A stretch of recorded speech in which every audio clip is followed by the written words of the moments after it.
that's probably not the best composition. So let me just get 1 second to pull it back up. Google Chrome crashes as it does. First ban comes out, Syndra again shut down.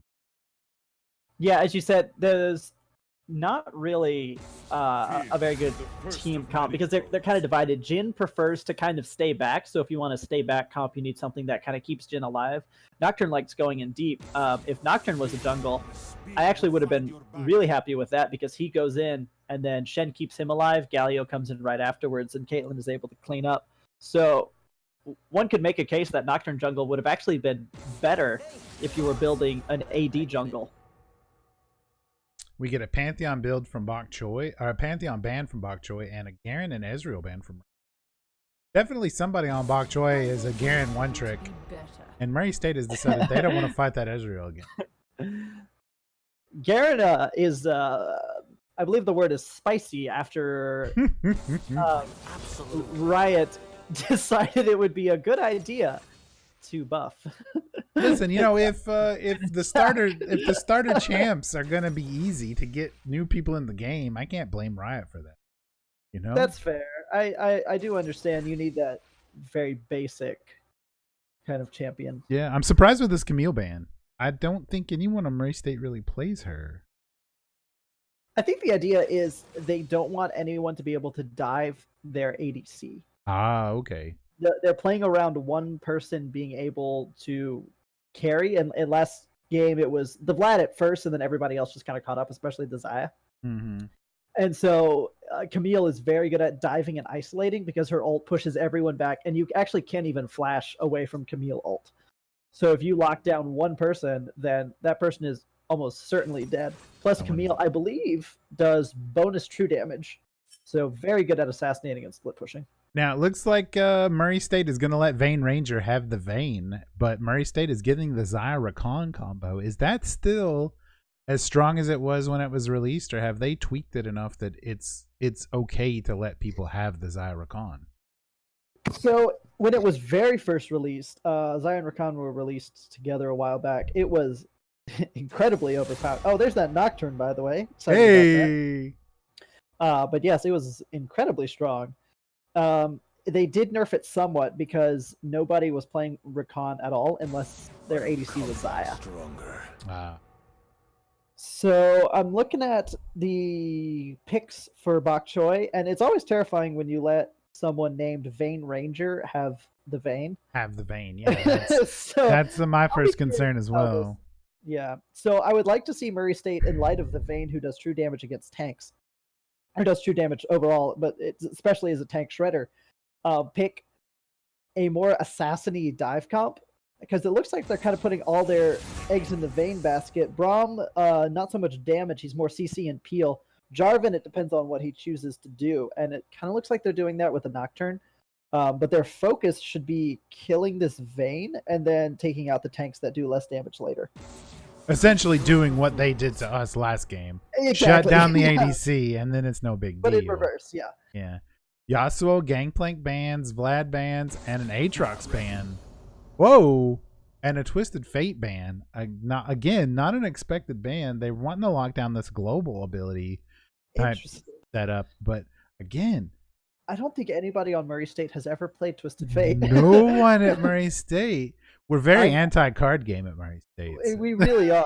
I'm roommates with the mid laner, and I can guarantee he does not play Twisted Fate. But he does play Orianna, which is his favorite main. And I'm looking for an exciting game on his Orianna. I'm a little nervous here. I'm seeing hovers on Renekton and Vigar, and now Cassius. No, how do you pronounce it? Karthus. Yeah, Karthus, not Cassius. Actually, if I was Bok Choy, I would lock in the Karthus because you have Nocturne, Xayah, Rakan, and Orianna. So what you're lacking is actually a tank. Now, and Karthus has a global ult when he dies, or a global attack. Yes, his ultimate, it's got an incredibly long cooldown. I think 3.5 minutes at level 1. Mm-hmm. But he can cast it at any time. They just usually cast it when they die. But his passive allows him to stay alive for 3 or 5 seconds, and he can continue to use all of his abilities. Oh, okay. So it's kind of like Cyan, but in place. I gotcha. If Cyan could keep using all of his Right. abilities. And there's the Malzahar pick too, and I've learned his name. You're getting there. I'm getting there. But so Karthus, if he builds, there's an item called Leandri's Torment, and it does 8% burn damage of maximum health. So anytime they team fight, you automatically have Murray State down 8% health right off the bat, pretty much. I was really hoping Murray State was going to go with the Kled pick there, really go Southern. Just redneck it up, you know? That Kled pick, it did pretty well last time Rezogun was on it. It did. It did really well. I do enjoy a Kled game. I hate playing against Kled because he is obnoxious, but... Okay.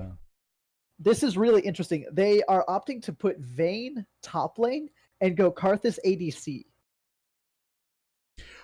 So they're trolling us this game. They are. So Vayne Ranger will not be playing Vayne. It was a complete troll pick. To switch. Vayne Ranger actually just named themselves Vayne Ranger so that people would ban Vayne and he would never have to play it. It's that 4D chess that everyone.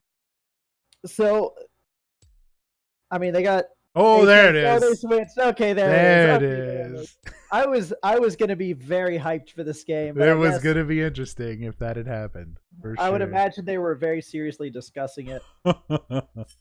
In Karthus ADC, actually, that did happen for a while because of his global ultimate. You would just wait for your jungle to give you a gank. You throw down your W, which slowed them. Pop your ultimate, do some Q damage, and then your jungle would clean up. You're done. So let me ask you, with the changes coming next season, are you aware of all the changes coming? I am very happy. What do you think about this alcove? The alcove is really interesting because it gives champions like Talon top lane a huge advantage. Right?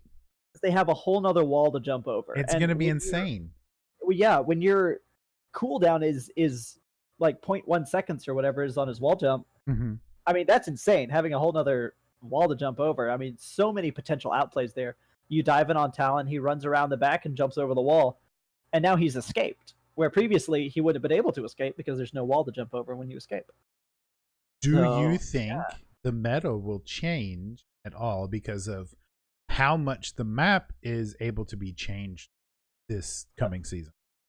By an astronomical amount. So if you think about it, a lot of top laners, their ultimates are engage heavy. So you think Cyan, you think Kled, you think Gnar.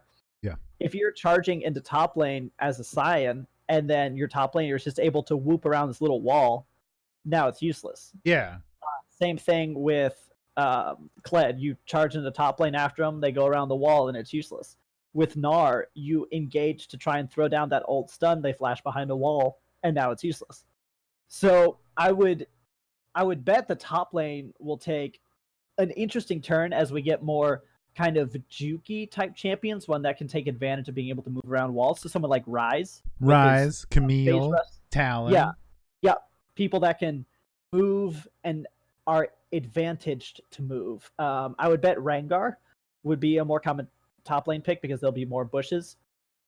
Let me ask you this. I'm not completely familiar with all of the champions. So is there any champion that has the ability to attack and it ricochet off of walls, basically making like bank shots? The closest would be Kiana. And her ultimate, if you ult someone into a wall, then pretty much the entire wall becomes a stun zone. Anybody up against the wall is stunned. So Kiana top, I hadn't thought about that, but Kiana top might work as a counter. So if you pick someone like a Rengar, who his objective is just to kind of run around in bushes and try and kill people, Kiana top lane might be a huge counter to that because you just ult and that whole area becomes a stun zone. Right. There's not anything you can do. I'm wondering if Riot didn't build that alcove because they have some champions coming down the line that are going to use the environment more, not just as something to bounce off of or something to use for CC, right? But to actually like, oh, I auto attack into a wall and it actually causes ricochet. That would be interesting. A lot like how Sigma works in Overwatch. Gotta think Sigma. Oh yes. Okay, got it. Not as much Overwatch, but I found that out that damages you because I threw it at a wall for fun, and then I took damage. Right. And then my team flamed me because I did ask for healing immediately, having just hurt myself in a competitive game. Womp womp. I know. I'm gonna So put up Murray objective State- timers too, so we can see. Again, taking full advantage of those, and I'm surprised Zion Rakan did not choose matching skins. I know, right? That was the first I'm thing a I little thought of. upset, honestly. But I do Not love upset. the skin choices that Murray State has picked. Yes, is that Dino Nar? I don't know. It looks like both teams are going to go for that level 1 gank in opposite I'm sides of the excited. river. What's gonna happen this? What? They're probably going to steal each other's camp, and A then yin yang situation Yeah. going on here as they just juke around each other. as Zenyatta would say, embrace tranquility. Got- Exactly. So it looks like I'm watching the pings go down on the other team, and Nar goes They- back. Nar goes back. they are pinging that they think Murray State is at their red buff. Because usually what happens is one team goes around through the top and the other through the bottom, but they just trade buffs on the same side of the map. In this Right. case, they went to completely different buffs, which is very unusual. Super big brain plays. Yeah, exactly. It's big brain time. Everyone's Not to overthinking call each them other so brilliant. much that no one's there. And Murray State's going to go back to their blue, but lose their red probably. What an interesting turn of events. So I've never actually seen Karthus as a solo top laner before. He's almost always jungle. I've even seen him as ADC. Originally he was made as a mid laner, and then YouTubers actually popularized the Jarvan jungle because you just pop your ult. You just tell your friend to go in. Just go in, take that bad fight. It'll become a good fight here in a second.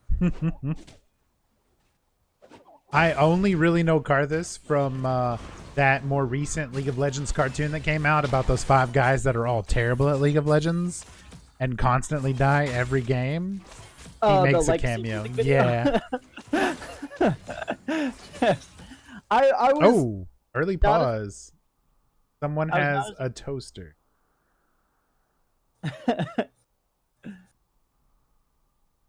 He has to tinkle. So we've got an early pause. So all right, yeah.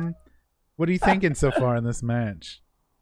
I'm actually not sure what to think. So Malzahar was an obvious counter to Orianna because Malzahar automatically gets a spell shield, Yeah. which is basically him having a Banshee's Veil right off the bat. So that makes a lot of sense because now Cerise Bubbles has to attack before he is able to actually do anything, which should give Malzahar time to either run away or ult. Karthus in the top lane, they're definitely playing the late game comp with Vayne, who's incredibly late game, and Karthus, who is incredibly late game, into Murray State's squishier comp, which an ult from Karthus late game will be able to half health most everyone on Murray State's team.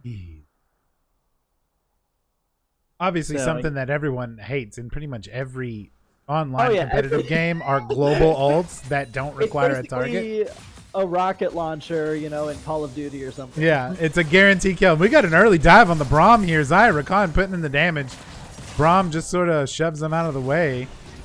Took a lot of damage though. He did take quite a lot of poke there. He did not. Oh, he did burn flash actually, but he did not burn ignite. He just And popped heal, Rakan- looks like. Oh, and they also got Vayne's heal. Yep. Oh, got a lot of damage coming out on the Orianna from Malzahar, like you said. With that space aids, as it's called. Sickness is not a joke, everyone. If you feel that you need to go Sorry, check use somebody, please go. protection Yeah, and all use that, protection and all that. It is not space aids. It's just his attacks. And ironically enough, I don't actually know what it's actually called, just because it's affectionately known Right. as something else that I may or may not be able to say on And stream. it looked like Nocturne was going to try to go for the early gank there, but Malzahar was just like, I'm on this side of the lane. I don't know. So if Nocturne can land that kind of purple dye-looking thing, he actually gets increased movement speed. Ah, okay. So Yeah. the idea is to make the ganks easier. A lot of heavy damage already early. I'm kind of curious to go back up to the top lane here. Yeah, so Gnar and Karthus are staying pretty even. I don't know what to expect out of the Gnar. He's got a little bit of ranged ability to keep Gnar around. Nocturne going in on the Malzahar. He's got him below half health. He's fleeing. Off flash from Cerise Bubbles. Oh. so close. So close. They almost had that. Sorry, that was your job. Oh no, it's totally okay. This is one of those, the downside to being remote, we're both watching spectators, so we're probably both watching different fights. I let directed camera go. I'm kind of wondering here too. Bok Choy picked the Jarvan this time, right? Yes. Is this to basically say this is how you play Jarvan? It does appear to either be kind of a flamey pick, like if you want to do Jarvan, we can do Jarvan better. And it's also possible that Knife Cloud actually tends to be pretty good on the Jarvan. He just had a rough game with the Vladimir. There wasn't a whole lot he could do. Oh, we got it going on in the bottom lane. Here we go. Braum pops the shield. Jarvan goes in hard on the Zyra Khan. Takes a tower shot. Yeah, not a great pick from... The reason I ask about the troll pick is he's rocking the exact same skin as well. Oh, in that case, I mean, he probably said, I have that skin picked in Jarvan. Something like that went down on top. There's that, oh, hang on, that guy's Jarvan. I got this. Let me show him how it's done and all that. A lot of early aggression coming from the Bok Choy bot lane here. They're keeping Zyra Khan pretty far back under tower.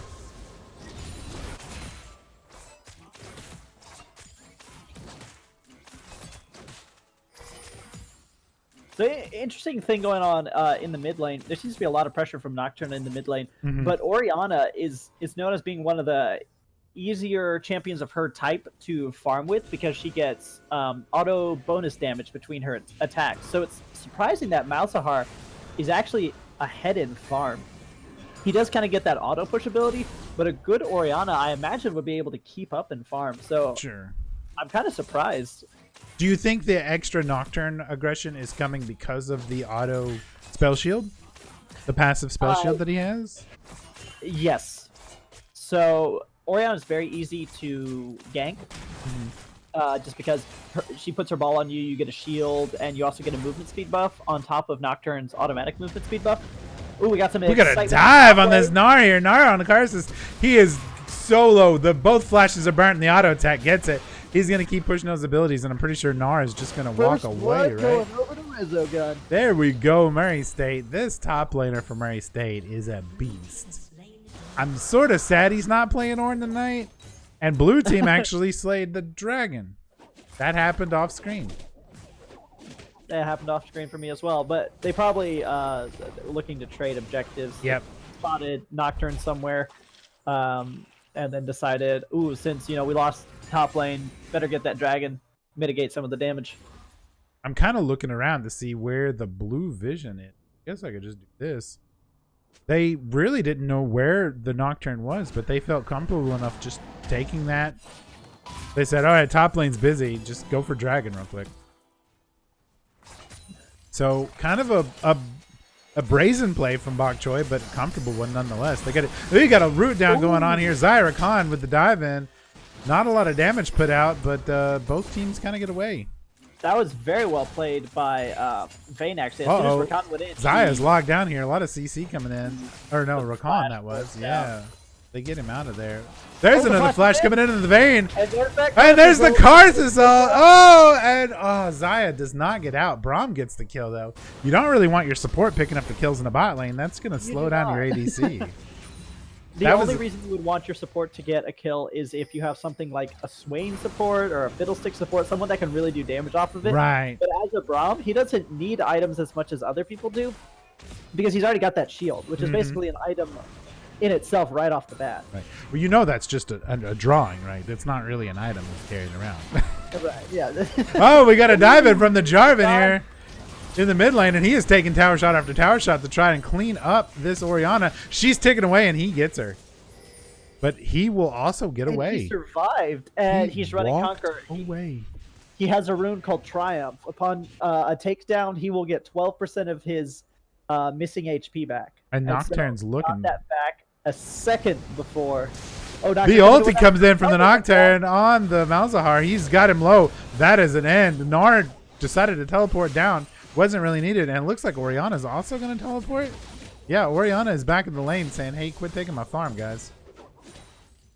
And they're going to put some pressure on the mid lane. They are, and I actually disagree with the amount of ultimates they ended up, or the amount of stuff they ended up. Oh yeah, using. they One definitely kill, shouldn't have teleported. Yeah, you burned 2 teleports. There's no reason for Orianna to teleport back in lane. Laner was dead. Wave was gonna just chill there. And we get 2 coming in from bot lane to fight on the Orianna. Jarvan pops his ult. That flash coming out from Orianna. They lock down the Nocturne a little bit, and he is going to walk away slowly. He goes, he's low, but Orianna gets a double kill on Braum and Jarvan. And she is also probably going to get the no. Vayne says no. Karthus took that kill. There's a lot to unpack right there. I would bet that bot lane did not communicate that Murray State's bot lane did not communicate that the enemy bot lane was missing at the time. Yeah, they definitely did not. They were able to just roam up there with Braum's hard CC and turn that fight around pretty quickly. That's one of those things. Now, if Orianna hadn't done that or hadn't used her TP earlier, she would have got the double kill, but they also wouldn't have gotten as many kills on the other side. They wouldn't have pushed towers, and they wouldn't have ever gotten caught out in the first place. So that's actually pretty bad on Murray State. Well played by Bok Choy. Well played. So, but let's talk about this a little bit. Another kill happened with Vayne involved, and she didn't get the gold. So Bok Choy is hurting their ADC again. They are, and to some extent, I mean, you know, that sucks on the Vayne, but also Vayne, pretty much no matter what happens, if you get to late game, Vayne will always be one of the strongest ADC. Okay. So if she doesn't get the kills... We got another fight in the bot lane. Nocturne dives in and gets that Vayne. And now they're going to go ahead and take the Braum. Gar's going in on Karthus, putting in a lot of damage. Murray State is pushing all 3 lanes at the same time, causing me to say a whole bunch of stuff. In comes the Jarvan from the jungle to help protect the bot lane because Murray State wants that tower. And Jarvan is not going to give it to him, but Murray State is going to keep trying and keep trying. I would be surprised if Murray State doesn't dive here. If they can get some sort of CC down. Jarvan's going to dive on Murray State. But they are definitely going to clean that up. It looks like maybe there was 1 tower hit. Malzahar dives in on the Orianna. She's going to get the kill. She's still taken away. She dies at the Malzahar. Gnar has pushed Karthus away from his tower. And Murray State did not complete that. What in the world happened here? So much just happened. Why did they not keep taking on the tower? So bot lane, what happened is Karthus made an ill-advised engage, perhaps under the presumption that Malzahar would teleport in, but Malzahar was actually fighting Orianna at the time. Got the solo kill, and they actually ended up trading kills. Gnar fought the Karthus, and Karthus ran away. Right. Braum, a lot of fights going on. Wow, yeah, we've still got craziness going on. It looked like Murray State kind of wanted to do Dragon, but they also kind of wanted to back. There wasn't a real cohesive decision there, and that's going to leave the Dragon available to Bok Choy. Which is a pretty big mistake, actually, because Murray State fairly cleanly won that bot lane, especially once the jungler was down. You lose that smite. Are they going for the bait? Yeah. Oh! Did Gnar get the Karthus? There's a dive on the Malzahar again, and Murray State, Cersei Bubbles shut down the Vayne. The blue team has actually stole the dragon. They took the dragon. Murray State trying to walk down that Malzahar. Bad idea. In comes the Jarvan from the back door. There's the Karthus ult. They are definitely going to get that Xayah. Oh, I take that back. The Rakan saves her life, and they actually get a... Did they get... Yeah, they get a double kill onto Orianna. She is getting fed, and they are going to get this Malzahar as well. There's plenty of damage coming out from the Murray State team, and they get 3 kills for a dragon. Wow. I take back what I said about it being poor decision making on Murray State's part not to go in. I guess they were going for the bait. I mean, they're backing off gave they're backing off gave blue team just the confidence they needed. Yeah. I mean, they lost dragon. Get that dragon, and then it wasn't actually a bait. They lost dragon, but they got 3 kills. That's true. But that was definitely worth it. Murray State now up 6 kills. Top lane. And 5,000 gold. Looks like there was a bit of miscommunication between the bot lane and the top lane. Skra and KGU111 began going top, and then I would bet that Renzo Gun called them off saying, no, just let me get the tower. Stay bot lane. And so they turned around about a 5th of the way there and went back bot lane. Lost some time, though. Murray State pretty close to getting this bot tower. Pretty close to getting this top tower. Mid tower, about even.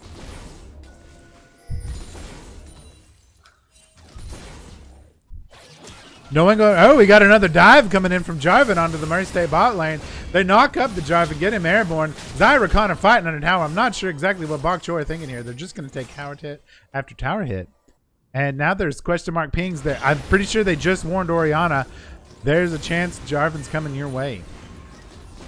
But yeah, it looks like Bok Choy is just a same thing again. We got a Nocturne all coming in. Rezogun is slaying Karthus. And the Nocturne is there, and they're going to get top lane tower. That was the same thing he did before, where he got ultimate form, jumped in, and oh, another fight in the bot lane. Another fight. Holy cow. Scraw is slaying Vayne. Yes, he's alive. They are going to melt this Jarvan, and now they're going for the Braum because the Braum can do nothing but block the damage. And while all that's happening, Murray State is going to go ahead and maybe actually take a Rift Herald. And Cersei Bubbles gets the mid lane. This is Bronze League play if you've ever seen it, folks. I told you you would see something special tonight. We're averaging more than a kill a minute. Yeah. League of Legends usually isn't this violent. No, it's much more of a farm strategy team game. And this is just, I mean, they haven't even exited laning phase yet. And we got 20 kills. Everyone wants to go face tonight, apparently. Murray State is going to get 3 turrets and the Rift Herald. They have the Rift Herald available to summon whenever they want to, as long as they do it within the time limit. It is on Gnar, so it will probably go down the top lane. He might drop it mid. I've honestly seen some pretty interesting plays now where you kind of drop it behind the tower and let it attack from that direction. Yeah, and the idea of that play is that if you drop it behind the tower, then they're forced to kind of go backwards away from their tower. And while they go backwards away from their tower, then your team comes from the front of the tower and gets some bonus damage off. Double damage on it. I gotcha. That makes sense. Yeah. So right here, what I'm hoping Bok Choy does is I really want them to just stop fighting. it's not going well for them when they do, especially that Jarvan where he just dies over and over and over. And there's the Rift Herald. Not where I expected him to be summoned. He was in the river. He's going to wander down the mid lane, far away from the tower, but he's going to get that charge on it, which will do so much damage. And Murray State's going to use that as a possible team fight advantage. Gnar goes in hard mode for some reason. Not going to catch anybody out. Yeah, no, I'm totally in agreement with you here. Bok Choy doesn't need to fight. Murray State is like, let's bring it. They've definitely picked the champions that are here to play. They finally got champions that everybody was comfortable on. Scraw has been practicing that Zyrakon quite a bit, actually. Obviously, Rezogun is capable of pretty much just any top laner in the world. And Cerise Bubbles finally getting his main, his Orianna, which is actually doing pretty well. 7-3. That's pretty good. I would say, as far as now, I'm not trying to downplay anyone on Murray State specifically, but Rezogun is probably, for those of you watching at home, probably what you're most likely to see from collegiate recruits in League of Legends.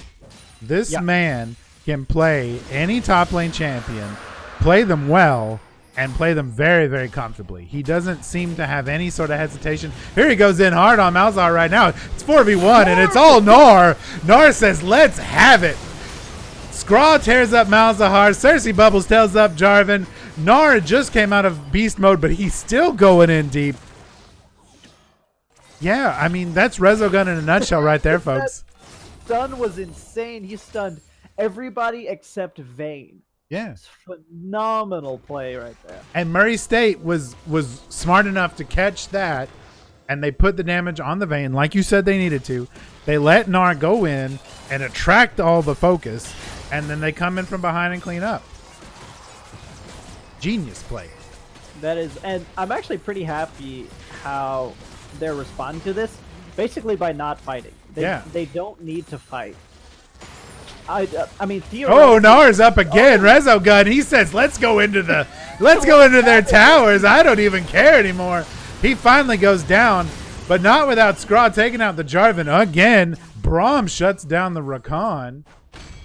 So this seems like as good a time as any just to point out that the Jarvan, we believe flame picked and is paying for it dearly. Yeah, we're pretty sure it was a troll pick that he felt, oh, I got this, and is now regretting such decision.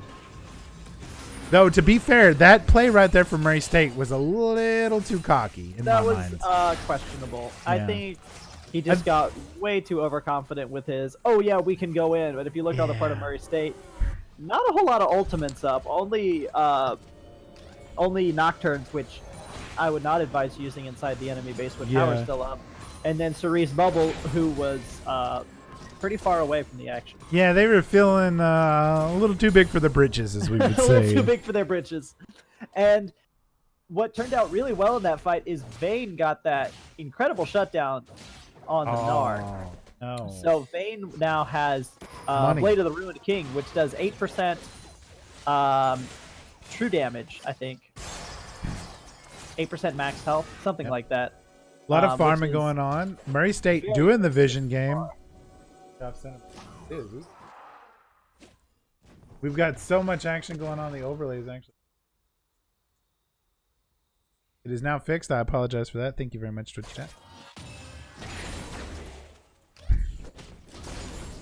I appreciate when you guys are that guy. Let me know when we have little accidents on it. I don't know how everything got off center. Toxic Overwatch players. Yep, absolutely.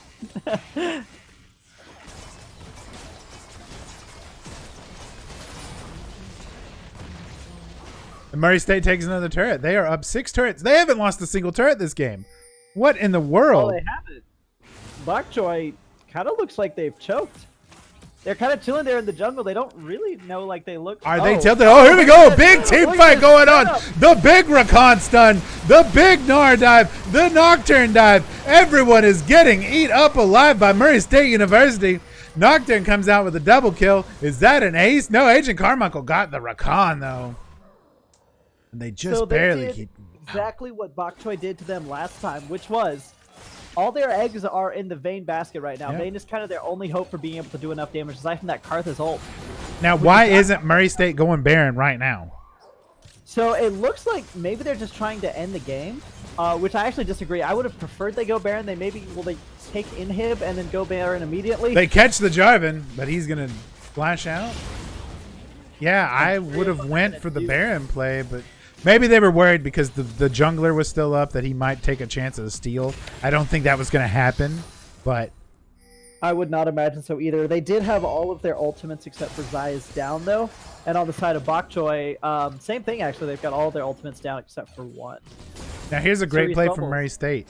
Murray State is going through and taking all of the jungle farm away from Bok Choy as they move back to their lanes. That is tactic 1.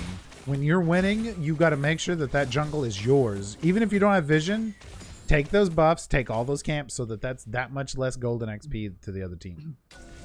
You gotta starve that jungle, especially because the amount of damage that Smite can do is based on your level. So if their jungle is down, then you have an incredible advantage if it should come to an objective fight. Yep. And so I'm looking at Murray State's pings, and they haven't pinged Baron at all. They're pinging only Mountain Drake. But they're kind of lining up. They're putting vision on the Baron. I think what they're doing is maybe trying to take Mountain Drake, hoping that Bok Choy thinks that they'll be trying to bait Baron. The downside is if Bok Choy doesn't see Murray State on Baron, they're just going to go for it because they'll assume it's Dragon. Oh, yes. Okay, so Jarvan just canceled his ult, and it looks like he's headed towards the Baron. It's too late, though. They should have done that right when they saw Murray State taking that. Yep. And now he started backing again. Absolutely, yep. I would have loved to see Bok Choy as soon as Murray State started rotating down across the lane, because they actually did have a ward there. Look at Rezogun. Rezogun is looking for the fight. Yeah, he's hungry. Yeah, this Dino Gnar. And now they're going for Baron because everybody from Bok Choy is back at base. Murray State doesn't even need to watch their backs. This is a completely uncontested Baron. What is Bok Choy doing? Have they gotten tilted? I mean, I really couldn't tell you, actually. I disagree with most of what Bok Choy's doing right now.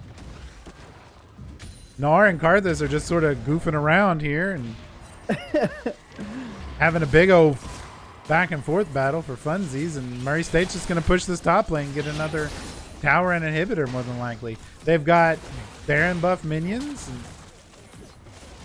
And nothing to contest them. There's not a whole lot that Murray State can do because, I mean, this is kind of the opposite of what happened last time where I said at this point, there's very little that can be done short of a miracle. There are just a lot of things up to this point that should have happened first. Right. Murray State up 13 kills, 11,000 gold, 7 towers to no towers, and they both have 2 dragons, but Murray State has now gotten a Baron.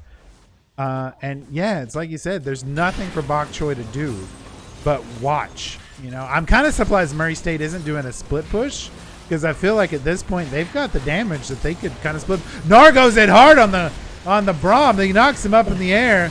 There comes the Nocturne ult, and Murray State is going in hard for this team fight. They don't even care anymore. They get a channel of Malzahar's coming in, and that's going to... The Vayne shuts down Orianna. Malzahar shuts down Rhizogun. And there's the Karthus ult. That's going to do a ton of damage, but Murray State still with the Baron buff. They need to pump this wave real quick. They walk away from it.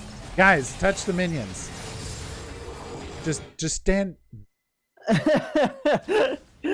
Get that movement speed bonus. Yeah, literally stand next to the minion wave. You still have Baron buff, don't you? Their Scraw is just sucking out all that farm from the jungle. I don't even. Wow. Wouldn't want poor the Dylan to get me. Unfortunate soul. And I mean, to me, Bok Choy really won that team fight overall. They lost some people, but Murray State had to back out. Yeah, I mean, I agree, and they're going to have a lot of minions pushing in. I mean, their win condition right now is really Vayne getting fed, which, while Vayne isn't doing badly, you got to consider the farm difference. 142 farm at 25 minutes is not a very good amount of farm. All right. She's low, too. She only has 3 kills. Yeah, exactly. And they're not feeding her kills. You know, if she gets that Xayah kill and gets that 600 gold bounty, yeah, she's back in it. But yeah, I have come back from games worse than this, but not in a context of on-comms competitive play. Right. It's definitely not over till it's over. Though, you know, Murray State could still completely flop this. I'm not gonna deny that. But we've seen it happen before. We've seen it happen before. I love the Murray State team. I'm here to support them completely. Speaking of, here comes the team fight. Gnar going in hard. Doesn't catch anybody though. I think they just wanted to push that minion wave in really aggressively. And it looks like Malzahar is going to lock down Orianna for just a few seconds, but going to have to back off. Almost no damage. Yeah. Nothing happened there. Murray State really wants this bot tower, and for the first time, Bok Choy is actually able to hold them off. They didn't overextend. Bok Choy was able to stay back. They've learned from that is a tremendous amount of Orianna damage. Oh my! Whoa! There's the extension from Jarvan onto them. But holy cow! The Rakan locks down. They get the Karthus kill. KG looks like he is about to drop. There he goes. Quadra kill. Was that Quadra kill? Is it a penta? Do we get a... Oh, Cersei Bubbles stole the Malzahar. No penta kill for Murray State. TGP Phil has left the game. Right now. And that is a GG. The blue team has actually decided to forfeit. And Murray State is going to take this series tonight. 2-1. Cerise Bubbles is going to have his butt handed to him after